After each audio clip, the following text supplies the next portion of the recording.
Assalomu alaykum, qadrli O'zbek Import jamoasini kuzatib boruvchilar. Mana yana bitta yurtdoshimizni bugun aeroportdan kutib oldik, vizalarni qabul qilib kelishdi.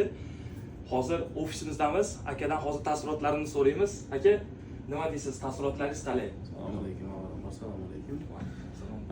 O'zbek Import jamoasiga rahmat. Hujjatlarni to'g'rilashda, boshqada hammasida yordam berdi. Vizani mana oldim. Kecha oldim. Bugun mana uchib keldim. Gap bo'lishi mumkin emas. Taassurotlar ichga sig'mayapti. Nima deyishni ham hayronman to'g'risi. Yigitlar o'zlari aeroportdan kutib olib, mana shu yoqqa uchinchalik mehmonlarga joylab turib, hamma tomondan xabar olib, ishlarni ham boshqalarni ham tashkillashtirib beryapti. O'zbek Import jamoasiga kattakon rahmat. Aka, sog' bo'linglar, salomat bo'linglar. Biz sizni bu yoqda ko'rib turganimizdan, bu yoqda siz bilan birga turganimizdan biz ham xursandmiz aka. Rahmat.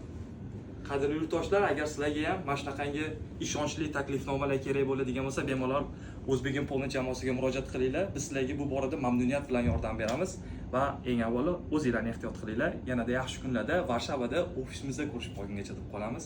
Sog' bo'linglar.